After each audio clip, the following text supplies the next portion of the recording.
നമ്മുടെ ക്ലാസ്സിലേക്ക് എല്ലാവർക്കും സ്വാഗതം. ദ കോൺസ്റ്റിറ്റ്യൂഷൻ ഓഫ് ഇന്ത്യ, ഭാരതത്തിൻ്റെ ഭരണഘടന എന്ന വിഷയത്തിൽ 4ാമത്തെ ക്ലാസ്സിലാണ് നമ്മൾ പ്രവേശിക്കുന്നത്. ഈ ക്ലാസ്സിൻ്റെയും മറ്റു സബ്ജക്റ്റുകളുടെയും ഒക്കെ തുടർച്ച ലഭിക്കുന്നതിന് വേണ്ടി ചാനലുടനെ സബ്സ്ക്രൈബ് ചെയ്യുക. നമ്മൾ ഇന്നത്തെ ക്ലാസ്സിൽ ഇന്ത്യയുടെ കേന്ദ്ര ഗവൺമെൻറ്റിൻ്റെ കീഴിലുള്ള നിയമകാര്യ മന്ത്രാലയം പുറത്തിറക്കുന്ന ഭരണഘടനയുടെ ഒരു ചെറുപതിപ്പിനെ നമ്മൾ കൃത്യമായി കണ്ട് മനസ്സിലാക്കുന്ന ഒരു ക്ലാസ്സിലേക്കാണ് നമ്മൾ ഇന്ന് പ്രവേശിക്കുന്നത്. ഭരണഘടനയുടെ ആർട്ടിക്കിളുകൾ ഭരണഘടനയിൽ നിന്ന് തന്നെ കണ്ട് മനസ്സിലാക്കാൻ കഴിയുന്ന ഒരു ക്ലാസ്സാണ് നമ്മൾ ഇന്ന് കൈകാര്യം ചെയ്യുന്നത്. ഈ ക്ലാസ്സിൻ്റെ ആദ്യം നമുക്ക് ഭരണഘടനയിൽ നമ്മൾ പറഞ്ഞ കവർ പേജിലേക്ക് കടക്കാം. ഏറ്റവും പുറത്തെ കവർ പേജ് പറഞ്ഞപ്പോൾ നമ്മൾ പറഞ്ഞു, ഇത് ഡിസൈൻ ചെയ്തത് നന്ദലാൽ ബോസ് എന്നറിയപ്പെടുന്ന ഇന്ത്യൻ ചിത്രകലയുടെ പിതാവാണ് എന്നുള്ള കാര്യം നമ്മൾ മുമ്പ് ക്ലാസ്സിൽ പറയുകയുണ്ടായി. കവർ പേജിൽ നിന്നും നമ്മൾ നേരെ പ്രവേശിക്കുന്നത് ഭാരതത്തിൻ്റെ ഭരണഘടനയുടെ ആമുഖത്തിലേക്കാണ്. ആമുഖം അഥവാ പ്രിയാമ്പിളിനെ പറ്റി പറയുമ്പോൾ ഓർക്കേണ്ട നേതാവ് ആമുഖത്തിൻ്റെ ശില്പി എന്നറിയപ്പെടുന്ന ജവഹർലാൽ നെഹ്റുവാണ്. നെഹ്റു അവതരിപ്പിച്ച വിശ്വാസ പ്രമേയമാണ്, ഒബ്ജക്റ്റീവ് റെസൊല്യൂഷനാണ് പിന്നീട് പ്രിയാമ്പിളായിട്ട് ഭരണഘടനാ നിർമ്മാണ സമിതി കോൺസ്റ്റിറ്റ്യൂന്റ് അസംബ്ലി അംഗീകരിക്കുന്നത്. ആമുഖവുമായി കടപ്പെട്ടിരിക്കുന്ന രാജ്യം എന്ന് പറയുന്നത് അമേരിക്കയാണ് എന്ന് നമുക്കറിയാം. ഭാരതത്തിൻ്റെ ഭരണഘടന, ആമുഖം, ഇത് രണ്ടും ആരംഭിക്കുന്ന ചോദ്യം, വാചകം ഏതാണെന്ന് ചോദിച്ചു കഴിഞ്ഞാൽ കൃത്യമായിട്ട് നമുക്കിവിടെ കാണാം, ഭാരതത്തിലെ ജനങ്ങളായ നാം. ഈ വാചകത്തോടെയാണ് നമ്മുടെ ഭരണഘടന ആരംഭിക്കുന്നത്. അതായത് ഇംഗ്ലീഷിൽ പറയുകയാണെങ്കിൽ we the people of India, ഭാരതത്തിലെ ജനങ്ങളായ നാം, we the people of India എന്ന വാചകത്തിലൂടെയാണ് ഭരണഘടന ആരംഭിക്കുന്നത്, പ്രിയാമ്പിൾ ആരംഭിക്കുന്നത്. നമുക്കിത് വായിക്കാം. ഭാരതത്തിലെ ജനങ്ങളായ നാം ഭാരതത്തെ ഒരു പരമാധികാര, സ്ഥിതി സമത്വ, മതേതര ജനാധിപത്യ റിപ്പബ്ലിക്കായി സംവിധാനം ചെയ്യുവാനും അതിലെ പൗരന്മാർക്കെല്ലാം സാമൂഹികവും സാമ്പത്തികവും രാഷ്ട്രീയവും ആയ നീതിയും. നമ്മൾ ഈ വാചകം ശ്രദ്ധിക്കുമ്പോൾ ഈ വാചകങ്ങളൊക്കെ ഓർക്കേണ്ടതാണ്. ഈ വാക്കുകളൊക്കെ, ഈ പ്രിയാമ്പിൾ പറയുന്ന വാക്കുകൾ ഏതാണെന്ന് വരെ ചോദിക്കാറുണ്ട്. പരമാധികാര, സ്ഥിതി സമത്വ, മതേതര ജനാധിപത്യ റിപ്പബ്ലിക്, ഈ വാക്കുകൾ വളരെ പ്രധാനമാണ്.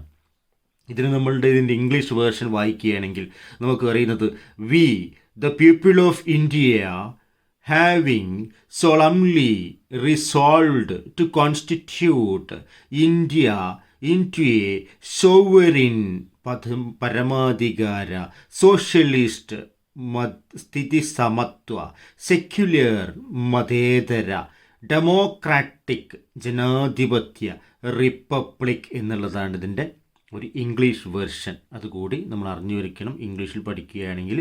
അല്ലെങ്കിൽ നമ്മളിതിൻ്റെ മലയാളം അറിഞ്ഞിരുന്നാൽ മതി. ചെയ്യുവാനും അതിലെ പൗരന്മാർക്കെല്ലാം, പിന്നീട് വരുന്ന വാക്ക് ശ്രദ്ധിക്കണം, സാമൂഹികവും സാമ്പത്തികവും രാഷ്ട്രീയവുമായ നീതി, ദാറ്റ് ഈസ് ജസ്റ്റിസ്, നീതി. ഈ നീതി എന്നുള്ള വാക്ക് ഈ ഭരണഘടനയിൽ ആദ്യമേ ഉണ്ടായിരുന്നു. എന്നാൽ അതിലേക്ക് നീതിയോടൊപ്പം കൂട്ടിച്ചേർത്ത വാക്കുകളാണ് നമ്മളിവിടെ സ്വാതന്ത്ര്യം, സമത്വം എന്ന് പറയുന്ന വാക്കുകൾ പിന്നീട് നമ്മൾ കൂട്ടിച്ചേർത്തതാണെന്ന് നമ്മൾ മനസ്സിലാക്കുന്നു. ഒപ്പം തന്നെ ഒരു വാക്ക് നമ്മൾ പറയാറുണ്ട്, സാഹോദര്യം.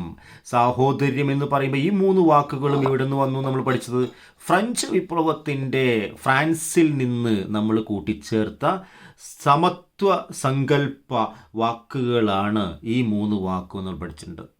അപ്പോൾ ഇത് നോക്കാം. ചിന്തയ്ക്കും ആദ്യമുണ്ടായിരുന്നത് എന്താണ്?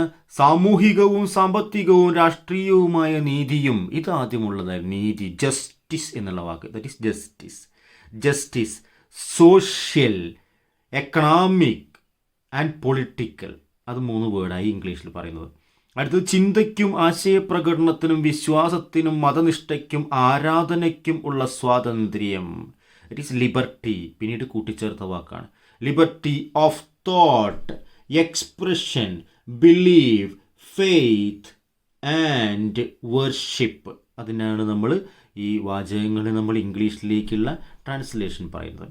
പദവിയിലും അവസര സമത്തിലും സമത്വം, ദറ്റ് ഈസ് ഇക്വാലിറ്റി. ഇക്വാലിറ്റി എന്തിന്?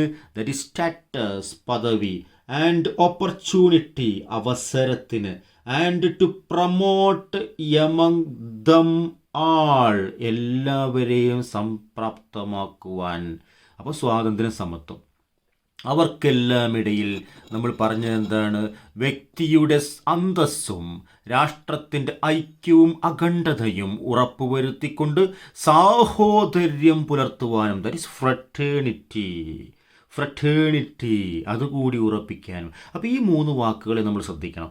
1976 1976 ആ വർഷം ഓർത്തിരിക്കുക, 1976 1976. ആ 7ഉം 6ഉം നോക്കി നോക്കൂ, അവസാനത്തെ 7ഉം 6ഉം ഗുണിച്ചാൽ എത്ര കിട്ടും? 42 കിട്ടും. 1976 1976 7ഉം 6ഉം ഗുണിച്ച് 42 കിട്ടും. അപ്പോൾ 76 42ാം ഭേദഗതി ഉണ്ടാകുന്നത് എന്നോർത്ത് വയ്ക്കുക. ആ 42ാം ഭേദഗതിയിലൂടെയാണ് ആമുഖം മാറ്റം ചെയ്യപ്പെടുന്നത്, ആമുഖത്തിൽ കൂട്ടിച്ചേർക്കപ്പെടുന്നത് എന്നോർത്ത് വയ്ക്കുക. ആമുഖം ഒരേ ഒരു തവണ മാത്രമേ ഭേദഗതി ചെയ്തിട്ടുള്ളൂ എന്നോർത്ത് വയ്ക്കുക. അപ്പോൾ കൃത്യമായിട്ട് പറയുമ്പോൾ ആമുഖം ഒരു തവണ ഭേദഗതി ചെയ്യുന്നു. വർഷം 1976. എത്രാമത്തെ അമെൻമെൻ്റാണ് ചോദിച്ചു കഴിഞ്ഞാൽ 7642. അങ്ങനെയെല്ലാം ഓർത്തു വയ്ക്കാൻ പറയുന്നതാണ് 42ാം ഭേദഗതി. ഈ 42ാം ഭേദഗതിയാണ് ഭരണഘടനയുടെ ഇന്നേ വരെയുള്ള അമെൻമെൻറ്റുകളിൽ ഏറ്റവും വലിയ ഭേദഗതി. അതുകൊണ്ട് തന്നെ അതിനൊരു അപരനാമമുണ്ട്, മിനി കോൺസ്റ്റിറ്റ്യൂഷൻ എന്ന് പറയും.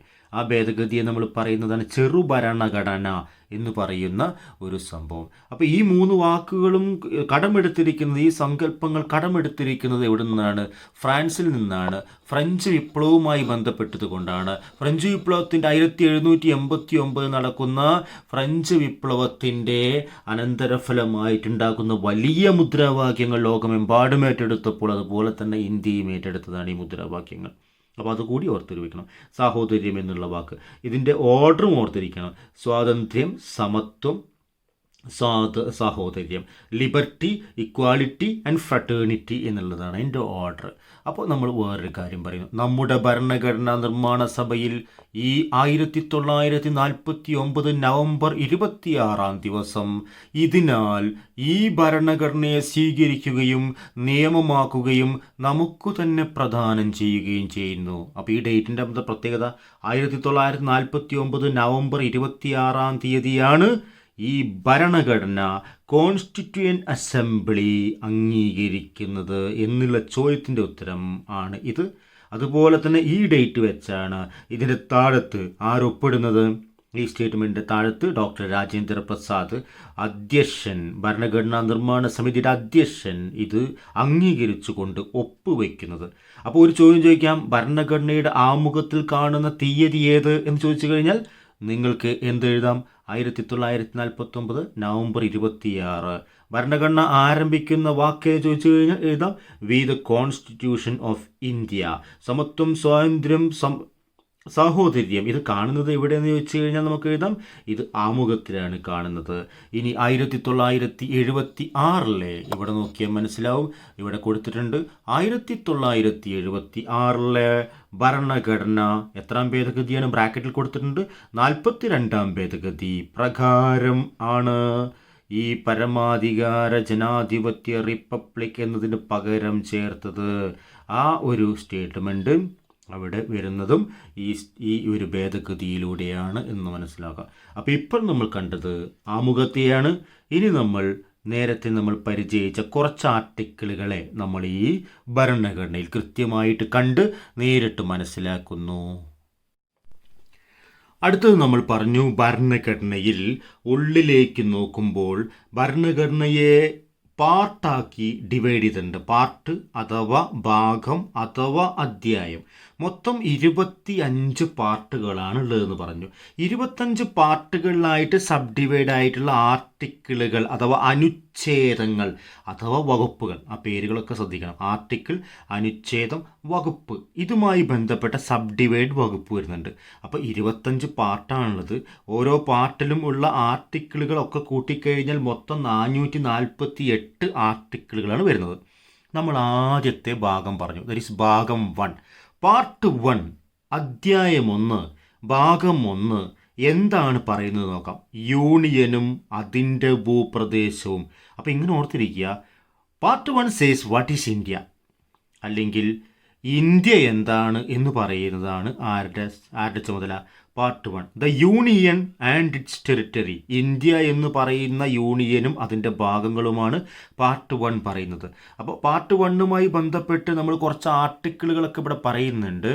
ആ ആർട്ടിക്കിളുകൾ നമ്മൾ കൃത്യമായിട്ട് വൈഡായിട്ട് പിന്നീട് പഠിച്ചാൽ മതി. എന്തായാലും ഒരാർട്ടിക്കിൾ ഒന്ന് പഠിച്ചു വയ്ക്കുക. പുതിയ സംസ്ഥാനങ്ങളുടെ പ്രവേശനം അഥവാ സ്ഥാപനം. ഇത് 2ആണ്. പുതിയ സംസ്ഥാനങ്ങളുടെ പ്രവേശനം അഥവാ സ്ഥാപനം, അതായത് പുറത്തു നിന്ന്, ഇപ്പോൾ നിലവിൽ ഇന്ത്യക്ക് പുറത്തു നിന്നിട്ട് ഒരു പ്രദേശം ഇന്ത്യയിലേക്ക് വരിക എന്നാണെങ്കിൽ അതിനെയാണ് നമ്മൾ പുതിയ സംസ്ഥാനങ്ങളുടെ പ്രവേശനം എന്ന വാക്കുകൊണ്ട് ഉദ്ദേശിക്കുന്നത്. അടുത്തത് 3 പറയുന്നത് പുതിയ സംസ്ഥാനങ്ങളുടെ രൂപീകരണം, നിലവിലുള്ള സംസ്ഥാനങ്ങളുടെ വിസ്തീർണമോ അതിരുകളോ പേരുകളോ മാറ്റൽ. 3 വ്യത്യാസമുണ്ട്. 3 പറയുന്നത് എന്താണ്?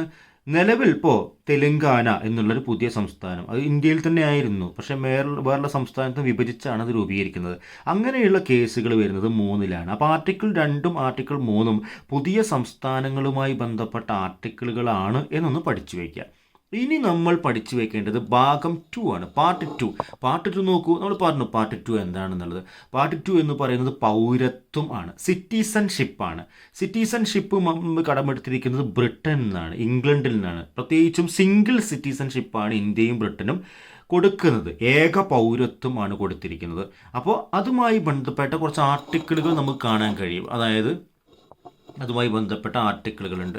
അപ്പോൾ ഈ ആർട്ടിക്കിളുകളൊന്നും നമ്മൾ കൃത്യമായിട്ട് പഠിക്കേണ്ട, നമുക്ക് സ്കിപ്പ് ചെയ്ത് പോകാം. നമുക്ക് അടുത്ത ഭാഗത്തിലേക്ക് പോകാം. വളരെ പ്രധാനപ്പെട്ട അടുത്ത ഭാഗം, വളരെ പ്രധാനപ്പെട്ടാണ്. നമ്മൾ ഡിസ്കസ് ചെയ്ത ഭാഗം തന്നെയാണ് നമ്മൾ ഭരണഘടനയിൽ ഒന്ന് കാണുന്നു എന്ന് മാത്രം. ഏതാണ് ഭാഗം?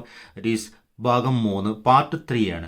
പാർട്ട് 3 പറയുന്നത് എന്താണ്? മൗലിക അവകാശങ്ങൾ അഥവാ ഫണ്ടമെൻ്റൽ റൈറ്റ്സ് ആണ്. ഫണ്ടമെൻ്റൽ റൈറ്റ്സ് നമ്മൾ നേരത്തെ പറഞ്ഞു. ഫണ്ടമെൻ്റൽ റൈറ്റ്സ് കടമെടുത്തിരിക്കുന്നത് ആരിൽ നിന്നാണ്? അമേരിക്കയിൽ നിന്നാണ് ഫണ്ടമെൻ്റൽ റൈറ്റ്സ്, മൗലിക അവകാശങ്ങൾ കടമെടുത്തിരിക്കുന്നത് പറഞ്ഞു. 6 മൗലിക അവകാശങ്ങളുണ്ട് എന്ന് പറഞ്ഞു. ആ 6 മൗലിക അവകാശങ്ങളിലെ കൃത്യമായ വകുപ്പുകളും നമ്മൾ ഡിസ്കസ് ചെയ്തിട്ടുണ്ട്. അതിൻ്റെ നിർവചനമൊക്കെ ഇവിടെ പറയുന്നുണ്ട്. ഈ 2 ആർട്ടിക്കിളിൽ പറയുന്നുണ്ട്. പ്രധാനപ്പെട്ട ആർട്ടിക്കിൾ നമ്മൾ അത് അടുത്ത് പറയുന്നതാണ് പ്രധാനപ്പെട്ട ആർട്ടിക്കിളുകൾ. അപ്പോൾ മൗലിക അവകാശങ്ങളിലെ ഫണ്ടമെൻ്റൽ റൈറ്റ്സിലെ 6 ഏറ്റവും പ്രധാനമായിട്ടുള്ള മൗലിക അവകാശം എന്ന് പറയുന്നത് സമത്വത്തിനുള്ള അവകാശമാണ്. That is right to equality, സമത്വത്തിനുള്ള അവകാശം. ഒന്നാമത്തെ നോക്കൂ, എന്ത് ഈക്വാലിറ്റിയാണ്? 14. നമ്മൾ പറഞ്ഞു ആർട്ടിക്കിൾ എത്രയാണ്? 14. നിയമത്തിന് മുമ്പിൽ സമത്വം, ഈക്വാലിറ്റി ബിഫോർ ലോ. നമ്മൾ കുറേ കാര്യങ്ങൾ പറയേണ്ടായി. 15 എന്താ പറയുന്നത്? മതമോ വർഗമോ ജാതിയോ ലിംഗമോ ജനനസ്ഥലമോ കാരണമാക്കിയുള്ള വിവേചനത്തിൻ്റെ നിരോധനം, prohibition of discrimination on the ground of the religion, race, caste, sex or place or birth. ഏത് ഒരു സംഭവം വെച്ചുകൊണ്ടും നമുക്ക് വിവേചനം ഉണ്ടാക്കാൻ കഴിയില്ല. അടുത്തത് 16 പറയുന്നത് പൊതുജീവനം സംബന്ധിച്ച വിഷയങ്ങളിൽ അവസര സമത്വം, equality of opportunity in matters of public employment എന്ന് നമ്മൾ പറയുകയുണ്ടായി. 17 നമ്മൾ പറഞ്ഞു കഴിഞ്ഞ പ്രാവശ്യം, ഗാന്ധിജി കി ജയ് എന്ന് പറഞ്ഞുകൊണ്ട് കോൺസ്റ്റിറ്റ്യൂവൻ്റ് അസംബ്ലി പാസ്സാക്കിയ ആർട്ടിക്കിളാണ് തൊട്ടുകൂടായ്മ നിർത്തലാക്കൽ, അബോളിഷൻ ഓഫ് അൺടച്ചബിലിറ്റി എന്ന് നമ്മൾ പറയുകയുണ്ടായി. അടുത്തത് 18 സ്ഥാനപ്പേരുകൾ നിർത്തലാക്കൽ, അബോളിഷൻ ഓഫ് ടൈറ്റിൽസ് എന്ന് നമ്മൾ പറയുകയുണ്ടായി. ഇതിൻ്റെ ഫലമായിട്ടാണ് പല നൽകുന്ന പേരുകളൊക്കെ നിർത്തലാക്കിയത്. നമ്മളിപ്പോൾ പത്മശ്രീ പത്മവിഭൂഷണോ കൊടുക്കുന്നത് ഈ ആർട്ടിക്കിൾ ഉപയോഗിച്ചുകൊണ്ടാണ് നമ്മൾ കൊടുക്കുന്നത്. അപ്പോൾ ഇത്രയുമാണ് സമത്വത്തിലെ ആർട്ടിക്കിളുകൾ എന്ന് പറയുന്നത്. മൗലിക അവകാശങ്ങൾ 6, അതിലെ ആദ്യത്തെ സമത്വം എന്ന് പറയുന്ന അവകാശം, അതിലെ 5 ആർട്ടിക്കിളുകൾ ഇവിടെ പറയുന്നു. ഇനി നമ്മൾ സ്വാതന്ത്ര്യത്തിനുള്ള അവകാശമാണ് പോകുന്നത്. റൈറ്റ് ടു ഫ്രീഡം എന്നുള്ള അവകാശത്തിലേക്കാണ് പോകുന്നത്. സംസാര സ്വാതന്ത്ര്യം, ഏതാ ആർട്ടിക്കിൾ 19 ഈ കാണിക്കുന്നതാണ് ആർട്ടിക്കിൾ. സംസാര സ്വാതന്ത്ര്യം മുതലായവ സംബന്ധിച്ചുള്ള ചില അവകാശങ്ങളുടെ സംരക്ഷണം. നമ്മൾ പറഞ്ഞു അഭിപ്രായ സ്വാതന്ത്ര്യം, സ്പീച്ച് എന്ന് പറഞ്ഞു. പത്രസ്വാതന്ത്ര്യം ഏതിലാണ് വരുന്നത് വെച്ചാൽ ഈ 19ലാണ് വരുന്നത് എന്ന് നമ്മൾ പറഞ്ഞു. ഈ 19ൽ നമ്മൾ 19A B C D E F എന്നുള്ള സബ് ഡിവിഷനെ പറ്റിയിട്ട് നമ്മൾ പറയുകയുണ്ടായി. 19ൽ A B C D E F G എന്നുള്ള 6 മൗലിക സ്വാതന്ത്ര്യങ്ങൾ, ഈ സ്വാതന്ത്ര്യങ്ങൾ 6 മൗലിക സ്വാതന്ത്ര്യങ്ങളെ പറ്റി നമ്മൾ പറയുകയുണ്ടായി. ആ 19ാം ആർട്ടിക്കിളിലെ സബ് ഡിവിഷൻ 19A പറയുന്നത് നോക്കൂ. എന്താണ് നമ്മൾ പറഞ്ഞത്? സംസാരത്തിനും ആശയപ്രകടനത്തിനുമുള്ള സ്വാതന്ത്ര്യം, to freedom of speech and expression. നമ്മൾ കുറേ കാര്യങ്ങൾ പറഞ്ഞു. 19A പത്രസ്വാതന്ത്ര്യമൊക്കെ വരുന്നത്, 19A അഭിപ്രായ സ്വാതന്ത്ര്യം വരുന്നതിലാണെന്ന് പറഞ്ഞു. ആൻഡ് 19G അതായത് ബി, ഇംഗ്ലീഷിൽ പറയുമ്പോൾ 19A 19B എന്നാണ് പറയുക. സമാധാനപരമായും ആയുധങ്ങൾ കൂടാതെയും സമ്മേളിക്കാനുള്ള സ്വാതന്ത്ര്യം, to assemble peacefully and without arms എന്നുള്ളത് നമ്മൾ പറയുകയുണ്ടായി. മൂന്നാമത്തത് സമാജങ്ങളോ യൂണിയനുകളോ രൂപീകരിക്കാം, to assemble or to form association or unions എന്ന് നമ്മൾ പറയുകയുണ്ടായി. അടുത്തത് 19A B C D പറഞ്ഞപ്പോൾ D പറഞ്ഞ ഡിസ്പ്ലേസ്മെൻറ്റ് എന്ന് പറഞ്ഞു. ഡിസ്പ്ലേസ്മെൻറ്റ്, ഭാരതത്തിൻ്റെ ഭൂപ്രദേശത്ത് എവിടെയും സ്വതന്ത്രമായി സഞ്ചരിക്കാം, to move freely through the territory of India എന്ന് പറയുകയുണ്ടായി. അടുത്തത് ഭാരതത്തിൻ്റെ ഭൂപ്രദേശത്ത് ഏതു ഭാഗത്തും താമസിക്കാനും സ്ഥിരവാസമാക്കുവാനുമുള്ള സ്വാതന്ത്ര്യം. അവസാനത്തെ നമ്മൾ പറഞ്ഞു ഏതെങ്കിലും വൃത്തിയിലേർപ്പെടുകയോ ഏതെങ്കിലും തൊഴിലോ വ്യാപാരമോ ബിസിനസ്സോ നടത്തുകയും ചെയ്യുക, to practise any profession or to carry on any occupation trade or business എന്നുള്ള സ്വാതന്ത്ര്യം. അതായത് 19ലെ സ്വാതന്ത്ര്യം എന്ന് പറയുന്നതിൽ 6 മൗലിക സ്വാതന്ത്ര്യങ്ങൾ വരുന്നു. അതാണ് നമ്മളിപ്പോൾ പറഞ്ഞത്. 19ാം ആർട്ടിക്കിളിന് ശേഷം വരുന്ന ആർട്ടിക്കിളാണ് ആർട്ടിക്കിൾ 20 and 21. ആർട്ടിക്കിൾ 20ഉം 21ഉം നമ്മൾ പറയുകയുണ്ടായി, വളരെ പ്രധാനപ്പെട്ട ആർട്ടിക്കിളാണ്. ആർട്ടിക്കിൾ 20 പറയുന്നത് കുറ്റങ്ങൾ സ്ഥാപിക്കുന്നത് സംബന്ധിച്ച് സംരക്ഷണം, protection in respect of conviction for offences എന്നുള്ളതാണ് ആർട്ടിക്കിൾ 20. ആർട്ടിക്കിൾ 21 പറയുന്നത് പ്രൊട്ടക്ഷൻ ഓഫ് ജീവൻ്റെയും വ്യക്തി സ്വാതന്ത്ര്യത്തിൻ്റെയും സംരക്ഷണം, protection of life and personal liberty. ഏറ്റവും അടിത്തറയായ മൗലികാവകാശങ്ങളുടെ അടിത്തറ എന്നറിയപ്പെടുന്ന ആർട്ടിക്കിളാണ് ആർട്ടിക്കിൾ 21. ഏറ്റവും പരമപ്രധാനമായിട്ടുള്ള അടിത്തറ എന്നറിയപ്പെടുന്നത് ആർട്ടിക്കിൾ 21 ആണ്. 20ഉം 21ഉം ആണ് നമുക്കറിയാം മൗലിക അവകാശങ്ങളെ, ഫണ്ടമെൻ്റൽ റൈറ്റ്സിനെ അടിയന്തരാവസ്ഥ കാലത്ത് എമർജൻസി പ്രഖ്യാപിക്കുമ്പോൾ പ്രസിഡന്റിന് മാത്രം, രാഷ്ട്രപതിക്ക് മാത്രം റിപ്പീൽ ചെയ്യാനുള്ള, റദ്ദ് ചെയ്യാനുള്ള അധികാരമുണ്ട്. എന്നാൽ ഈ മൗലികാവകാശങ്ങൾ റദ്ദ് ചെയ്യാൻ ഈ 2 ആർട്ടിക്കിളുകളും റദ്ദ് ചെയ്യാനുള്ള അവകാശം അടിയന്തരാവസ്ഥ കാലത്ത് പോലുമില്ല. അടിയന്തരാവസ്ഥയിൽ പോലും ഈ 2 അവകാശങ്ങളും ഇന്ത്യയിലെ ഏതൊരു വ്യക്തിക്കും നിലനിൽക്കും. ആർട്ടിക്കിൾ 21 പറ്റി നമ്മൾ പറയുകയുണ്ടായി. ജീവൻ്റെയും വ്യക്തി സ്വാതന്ത്ര്യത്തിൻ്റെയും സംരക്ഷണം പറയുമ്പോൾ പുകവലി നിരോധിച്ചതൊക്കെ നമ്മൾ പറയുകയുണ്ടായി. അപ്പോൾ ഈ 2 ആർട്ടിക്കിളും വളരെ പ്രധാനപ്പെട്ട് മനസ്സിലാക്കണം. 21A എന്ന് എഴുതിയാൽ അവിടെ എ എന്നാണ് നമ്മൾ ഇംഗ്ലീഷ് വേർഷനിൽ വായിക്കുക. വിദ്യാഭ്യാസത്തിനുള്ള അവകാശമാണ്, റൈറ്റ് ടു എഡ്യൂക്കേഷൻ. വളരെ പ്രധാനപ്പെട്ട, കുട്ടികളാകുമ്പോൾ നമ്മൾ വിദ്യാർത്ഥികളാകുമ്പോൾ പഠിക്കേണ്ട വളരെ പ്രധാനപ്പെട്ട ആർട്ടിക്കിൾ 21A എന്ന് പറയുന്നത്. നമുക്കറിയാം 2002 86ാം ഭേദഗതിയിലൂടെയാണ്, 86th അമെൻഡ്മെൻറ്റിലൂടെയാണ് ഇത് നിലവിൽ വരുന്നത്. ഇതിന് ശേഷം 2010 റൈറ്റ് ടു എഡ്യൂക്കേഷൻ, വിദ്യാഭ്യാസ അവകാശ നിയമം കേന്ദ്ര ഗവൺമെൻറ് പാസ്സാക്കുന്നു. അപ്പോൾ വിദ്യാഭ്യാസ അവകാശ നിയമം പാസ്സാക്കാൻ കാരണമായ ആർട്ടിക്കിൾ ഏതാ ചോദിച്ചു കഴിഞ്ഞാൽ എഴുതേണ്ടത് 21A ആണ്. അത് പാസ്സാക്കാൻ കാരണമായിട്ടുള്ള ഭേദഗതി എന്ന് ചോദിച്ചു കഴിഞ്ഞാൽ ഈ 21 വന്ന 86 ഭരണഘടനാ ഭേദഗതിയാണ്.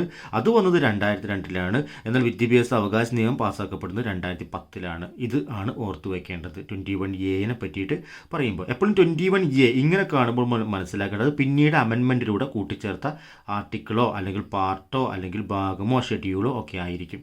ഇനി 22 ആർട്ടിക്കിൾ നമ്മൾ അങ്ങനെ പഠിക്കേണ്ട ആവശ്യമില്ല. അടുത്തത് നമുക്ക് അടുത്ത സ്വാതന്ത്ര്യത്തിലേക്ക്, അടുത്ത അവകാശത്തിലേക്ക് നമുക്ക് പോകാം.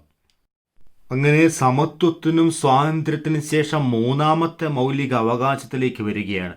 ചൂഷണത്തിനെതിരായിട്ടുള്ള അവകാശം, റൈറ്റ് എഗെയിൻസ്റ്റ് എക്സ്പ്ലോയിറ്റേഷൻ. അപ്പോൾ ആർട്ടിക്കിൾ 23 നമ്മൾ പറഞ്ഞു, 23 ഇരുകാലി മൂരികൾ എന്നൊക്കെ പറഞ്ഞു. അപ്പോൾ 23 പറയുമ്പോൾ എന്താണ്? മനുഷ്യ കച്ചവടത്തിനെയും നിർബന്ധിച്ച് പണിയെടുപ്പിക്കലിൻ്റെയും ചെയ്യിക്കലിൻ്റെയും നിരോധനം, prohibition of traffic in human beings and forced labour, നിർബന്ധിച്ച് ജോലി ചെയ്യിക്കുക. ഇത് രണ്ടും തമ്മിലുള്ള ഒഴിവാക്കലാണ് പറയുന്നത്. 24 നമ്മൾ പറഞ്ഞു, വ്യവസായശാലകൾ മുതലായവയിൽ കുട്ടികളുടെ ജീവനം നിരോധിക്കൽ, prohibition of employment of children in factories, ബാലവേല നിരോധനം എന്ന് പറഞ്ഞപ്പോൾ ഈ ആർട്ടിക്കിൾ 24 പറഞ്ഞു. ഞാനൊരു ഡേറ്റ് പറഞ്ഞു, 6, 12, 24. 6ൻ്റെ ഇരട്ടി 12, 12ൻ്റെ ഇരട്ടി 24. 6 പറയുമ്പോൾ ജൂൺ, 12 പറയുമ്പോൾ ജൂൺ 12. ജൂൺ 12 ബാലവേല വിരുദ്ധ ദിനം എന്ന് പറയുന്നത്. നാലാമത്തേതിലേക്ക് പോവുകയാണ് നമ്മൾ. മതസ്വാതന്ത്ര്യത്തിനുള്ള അവകാശം, റൈറ്റ് ടു ഫ്രീഡം ഓഫ് റിലീജിയനുമായി ബന്ധപ്പെട്ട് 25 മുതൽ 28 വരെ ആർട്ടിക്കിൾ വരുന്നുണ്ട്. നമ്മൾ ആർട്ടിക്കിളുകൾ നമ്മൾ കൃത്യമായിട്ട് പഠിക്കേണ്ട, ഭാവിയിൽ എപ്പോഴെങ്കിലും വൈഡായിട്ട് പഠിച്ചാൽ മതി. ഇപ്പോൾ നമ്മൾ ഈ ഒരു സാഹചര്യത്തിൽ നമ്മൾ പഠിക്കേണ്ട ആവശ്യമില്ല. ഇനി നമ്മൾ ആ ആർട്ടിക്കിൾ റേഞ്ച് മനസ്സിലാക്കുക. ഏത് വന്നാലും നമുക്ക് ആ റേഞ്ചിലാണ് മതസ്വാതന്ത്ര്യം വരുന്നതെന്ന് മനസ്സിലാക്കുക. നെക്സ്റ്റ്, സാംസ്കാരികപരവും വിദ്യാഭ്യാസപരവുമായ അവകാശങ്ങൾ, അതായത് right to education and culture and education rights ആണ്. അതിൽ നമുക്ക് ആർട്ടിക്കിൾ വരുന്നുണ്ട് 29, 30, 31 ആർട്ടിക്കിൾ വരുന്നുണ്ട്. നമുക്കത് പ്രധാനപ്പെട്ട അല്ലാത്തതുകൊണ്ട് നമ്മൾ നോക്കേണ്ട ആവശ്യമില്ല. നെക്സ്റ്റ്, അടുത്ത ആർട്ടിക്കിളുകളിലേക്ക് നമ്മൾ പോവുകയാണ്. അടുത്ത ആർട്ടിക്കിൾ, അടുത്ത അവകാശം പറഞ്ഞത് നമ്മൾ 6ാമത്തേതായിട്ടുള്ളത് വളരെ പ്രധാനപ്പെട്ട മൗലിക അവകാശമാണ്. ഭരണഘടനാ സംബന്ധമായ പരിഹാര മാർഗങ്ങൾക്കുള്ള അവകാശം, റൈറ്റ് ടു കോൺസ്റ്റിറ്റ്യൂഷണൽ റെമഡീസ് എന്ന് പറഞ്ഞു നമ്മൾ. അതിൽ കുറേ ആർട്ടിക്കിൾ വരുന്നുണ്ട്. ഈ 32 കൃത്യമായിട്ട് പഠിച്ചു വെക്കണം. 32 എന്നുള്ളതാണ് റിട്ടുകൾ എന്നുമായി ബന്ധപ്പെട്ട് നമ്മൾ പറഞ്ഞു. മൗലികാവകാശങ്ങൾ സംരക്ഷിക്കാൻ വേണ്ടി കോടതികൾ പുറപ്പെടുവിക്കുന്ന ഉത്തരവുകളെയാണ് നമ്മൾ റിട്ടുകൾ എന്ന് പറയുന്നത്. കടപ്പെട്ടിരിക്കുന്നത് ബ്രിട്ടനോടാണ് എന്ന് നമ്മൾ പറയുകയുണ്ടായി. അപ്പോൾ ആർട്ടിക്കിൾ 32 ബന്ധപ്പെട്ടിരിക്കുന്നത് റിട്ടുകളുമായിട്ടാണ് ബന്ധപ്പെട്ടത്. അപ്പോൾ ഭാഗം 3 കഴിഞ്ഞ് നമ്മൾ ഭാഗം 4ലേക്കാണ് വീണ്ടും പ്രവേശിക്കുന്നത്.